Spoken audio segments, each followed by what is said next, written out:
Барлықтарыңызға қайырлы күн достар. Бүгін біз сіздермен осындай әдемі қыз жасауының сәні болатын буш жастығын дайындайтын боламыз. Каналға тіркеліп, видеоны міндетті түрде соңына дейін қарап, өз жақындарыңызбен бөлісуді ұмытпаңыз. Мен буш жастығын дайындауға матовый түрік үйлерін таңдап алдым. Фиолетовый және айвори цветтерінен таңдап алған болатынмын. Сіздер басқа да матамен жасай аласыздар. Міндетті түрде түрік үйлері емес, және бірнеше түсті қолдансаңыздар да болады. Видеода көріп тұрғандарыңыздай, мына сызбаны өз блокноттарыңызға сызып алуларыңызды сұраймын. Бұл сызбаны сызуда өте мұқият болыңыздар, және біздің буш жастығымыздың әдемі шығуы осы сызбаға байланысты болмақ. Қараңыздар, бұл жерде мен екі түсті таңдап алдым деп айттым. Фиолетовый цветіміз екі бөлік болады. Ені 25, ұзындығы 1,90 болады. Осылай 25-те 1,90 етіп, екі фиолетовый бөлікті қиып алдым. Одан кейін айвори цвет, оның ені 10 см, ұзындығы оның да 1,90 болмақ. Кесіп алған мата бөліктерін біріктіріп тіккеннен кейін біздер шаршылар жасауымыз керек. 2,5 см-де 2,5 см, және әрбір шаршыға мына жерде таяқшалар қалай орналасқан, дәл солай орналастыруымыз қажет.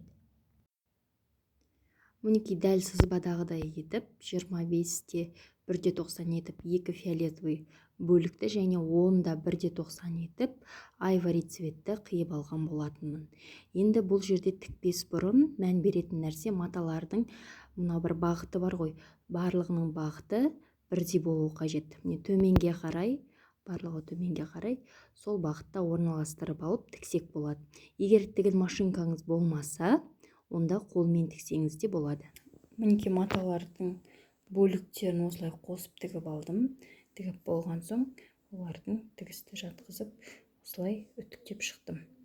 Прям теріс жағынан да екі жаққа қарай басып үтіктеп шықсаңыздар, мына жағы өте әдемі көрінетін болады, біркелкі болып. Қосылған бөліктерді жақсылап үтіктеп шыққаннан кейін, біз дәл сызбадағыдай шаршыларды жүргізіп шығатын боламыз.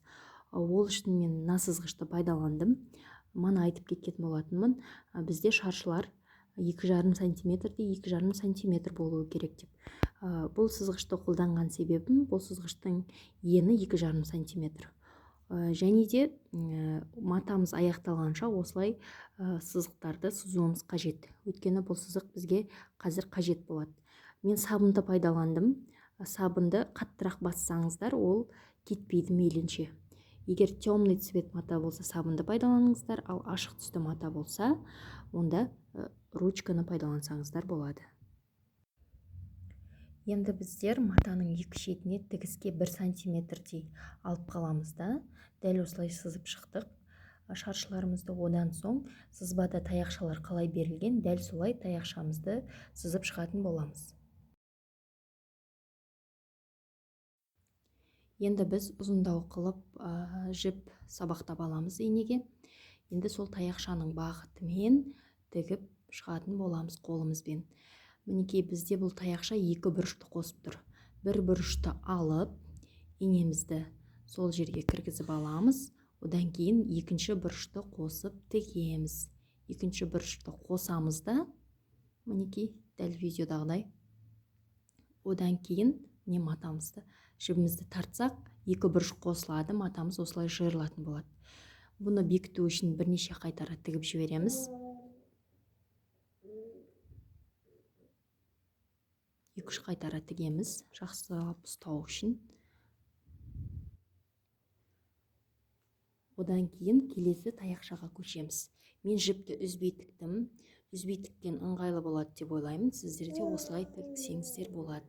Енді бұл жердегі жібіміз тартылып кетпес үшін мен қайтадан осы жерге жіпті бекітемін.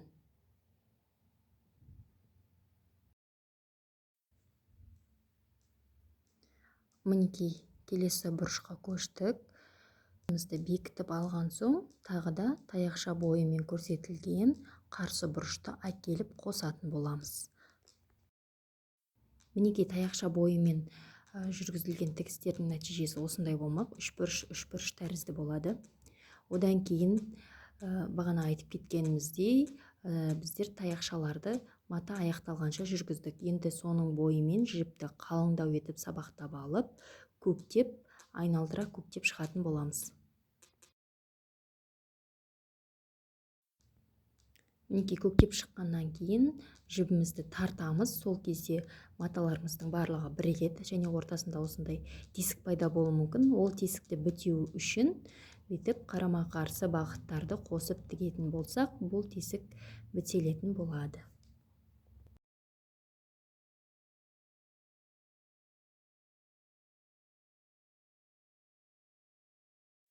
Мінекей жастығымыздың теріс жағынан көрініп тұрған тесіктерді бітедім. Егер сіздерде оң қаратқан жағдайда жастықты бұл жерде де тесік көрінетін болса, ол жерде де дәл сол әрекетті жасап тесікті бітесеңіздер болады. Енді бұл жастықтың ішіне астар тіксеңіздер де болады, немесе тікпесеңіздер де болады. Енді мен бұның ішіне 700-800 грамм холофайбер салдым. Одан кейін екінші жағындағы көрсетілген сызықтар бойынша жібімізді қалыңырақ етіп алып, инемен көктеп шығамыз. Инемен көктеп болған соң, жібімізді қаттырақ тартып, барлығын бір нүктеге жинақтаймыз. Мына көрініп тұрған тесікті бітейміз. Одан кейін бұл тігісті орындалған соң, жастығымызды ортасы ішке қарай тартылып тұрған кезде әдемірек көрінеді.